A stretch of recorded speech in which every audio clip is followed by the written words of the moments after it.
In 2013, I landed in Boston with nothing. No money, no connections, no family here in the United States. I did not speak really good English that I could get in a deeper conversation, and I didn't have a place to stay, and I didn't have a full plan how I'm gonna make it in America. So I came on a program, a culture exchange program, and after the program ended, I made the biggest decision of my life at 20 years old to stay in America and chase the American dream. Now, that journey was not easy, and it started by me working in a restaurant, pizza shop, and sleeping in the back of that restaurant. And I remember waking up every morning, cleaning that restaurant, getting it ready because that was my task, before anybody shows up, clients or my coworkers. And I remember asking myself, is this what I left Egypt for? And I want to tell you the story today, the full story, not the highlights. Not just the success, the restaurants, the jobs I had, what was going in my head, what made me push through, getting a corporate job and crushing it, the moment I walked away from a six-figure salary, and how I went from zero to owning multiple companies, to owning real estate rentals portfolio and a construction business. Because I think people want to hear the real version, because there's a huge value in knowing real stories and what people go through. I personally enjoy listening to people's stories because you can learn so much from it than just what the success they have. Very few people really understand what it takes. So when I landed in America, I came to Boston first. And a funny story, Boston people known for having an accent. So I learned like British English in school.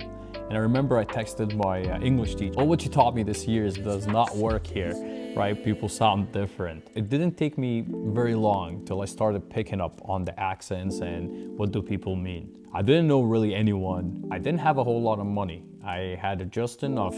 We arranged a place to stay on that program. And then I had enough to get a bike.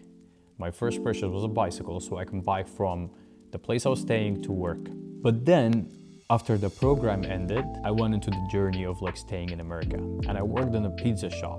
And I was very, very grateful for that pizza shop back then because it gave me money and it gave me a place to stay. Even though the place to stay was at the back of the restaurant, there was a small room, and I was very grateful for this job. The reason is because it gave me what I need to survive. It gave me pay and it gave me a place to stay.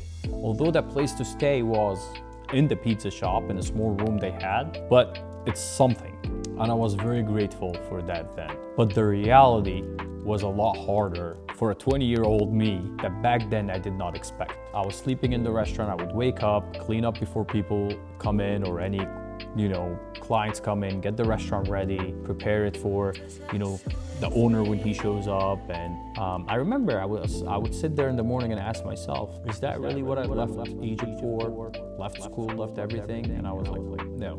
Is that what I left my family, my country, everyone for, to come here, to work in this pizza shop and sleep here? But here is the thing.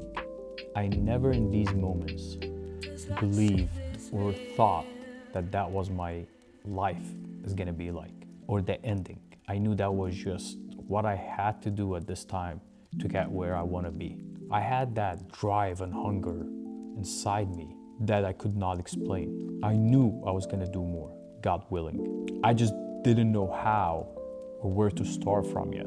Looking at it now, that feeling was the most valuable thing I had. More valuable than money, more valuable than the connections that a lot of people have, because it kept me moving, it kept me going, it kept me dreaming, while everything else around me and my surrounding was saying to stop, quit, give up, this is too hard, and go back. After the restaurant, I kept, things have gotten a little bit better for me after a year. I was able to get a job in a cell phone company to be a sales rep. And I remember walking into this interview and I was nervous. Not nervous because of the interview or what question they will ask me, like mostly what people are nervous for in an interview. All what I could think about, are they really gonna pay me what they're saying they're gonna pay me? I think they posted like $11 or $12 an hour, because coming from where I came from and the jobs I had, you learn fast that not everybody keeps their word. But I got the job, and I remember in an interview I asked them, I was like, so it says here you guys will pay me $12 an hour plus commission. Are you gonna give me all that money? Is there something? And he was like, what? Where do you think you're working at? We're a big cell phone company. And after that we became friends and he laughed. But I just didn't know if I could trust that they will really pay me what they're saying, or they just want to get me in to do labor and not pay. And what happened next surprised even me. I was good at sales. I was really good. I think part of that was working in, in a building like that. There's AC, not outside in the rain or, sleeping in that place. And they actually talk about giving you benefits and insurance and you have rights and there's HR. And I think part of it too was I was just hungry and driven in a way people around me were not. I was not working for extra money or because it's like something to pay for the weekends.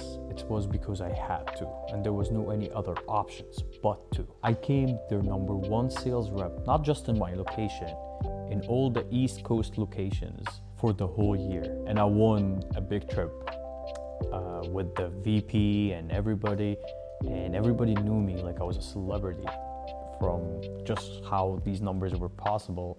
Somebody do that. And to be honest, I don't think I was talented. I mean, everybody else there had probably an advantage than I did. They speak the language better. It's their place, it's their town. They have friends that send friends. But I had better advantage than they did. I had that drive. I had that hunger. They did not. I remember I would stay right in front of the door, waiting for the next customer to walk in. What were they? Where were they? A lot of times they were in the back on their phones. Just so what? Omar will get the clients. Then after that, I got promoted.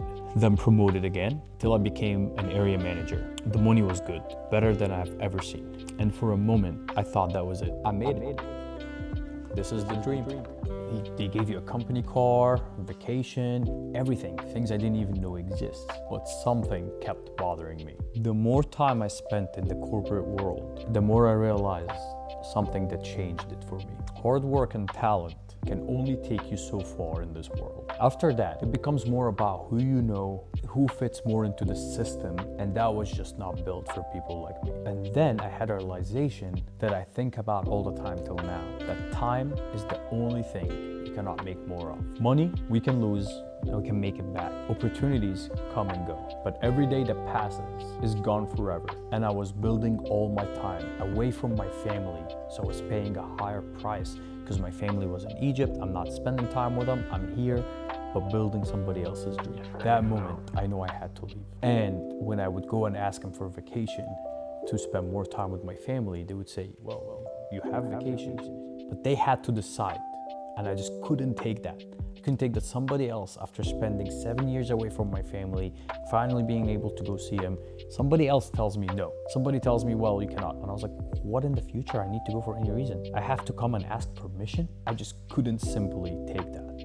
And I knew that I had to go and build something on my own. And to be honest, leaving it wasn't easy. I want to be honest about that, right? It was, took me 3 years to really finally make that leap between working with them and working on my business on the side. When you're making a good money and you're into the system, and I was there with them for 8 years, you have a title, people respect you, people tell you they look up to you, that's what they want to get to with the company. Walking away of, not to mention, getting rid of that mindset, because from where I come from, that's is the dream. You work for a company, you move up and you stay there till you retire. They give you pension, 401k, all that good stuff. So walking away from that at that time felt like crazy, right? So that's why it took me a little bit longer, but I always knew I was gonna leave. Everybody around me, some of my good friends that work for that company told me I'm unappreciative for the company, or I'm crazy, something is wrong with me. But that time I had to start learning about real estate. And the more I learned, the more I understood something fundamental. You can own things. And when you own things, those things work for you when you are not working. I started with one property. I studied everything I could about how to analyze a deal, how to find a deal, what is a deal, how to run numbers, how to cold call, what to say, how to structure a contract. And I learned all that in a very small period of time. And then I bought another one. But here's where my story took a turn most people don't expect. And when I got in real estate, I realized that renovation was one of the toughest parts in real estate, where investors gets destroyed, there's issues, people are afraid to make deals, and I saw an opportunity to provide value after doing so many deals, understanding how to communicate, how to work, actually skills I learned from my previous jobs, running multiple locations. I saw the opportunity to provide this service renovation for real estate investor that actually gets the job done. So I started Mr. Property Remodeling. And today, this company grew to over 30 people working for it, over 50 projects last year, and it can feed directly into the real estate rental portfolio because we can renovate our own deals. So one decision built two businesses. And people ask me, what is the hardest part of your journey was? And I'll tell you, it was not the language barrier, it was not having money, and it was not building the business. The hardest part was not going back to see my family for 7 years. But I've made a decision when I was 20 years old that going back was not an option until I become someone, until I have something I show for as a man by myself. Not for anyone else, but for myself. I owe it to myself. So every hard day that went by in this journey, every rejection, every mistake, those moments actually were doing something to me that I didn't realize till now.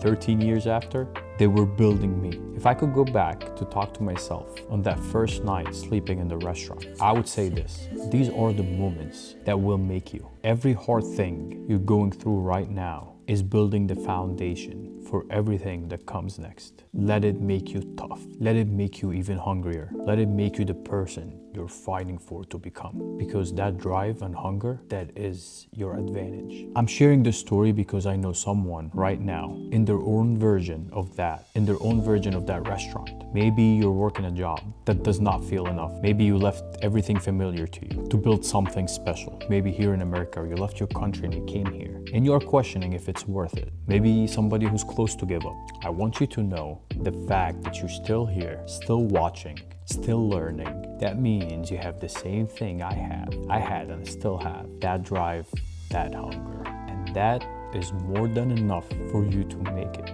This channel exists because I needed a GPS when I was starting and nobody gave me one. I want to be that for you. Real numbers, real stories, real experience. Subscribe so you do not miss what's coming, and drop a comment below. Tell me where you are in your journey right now. I read every single one, and I'll see you all on the next one.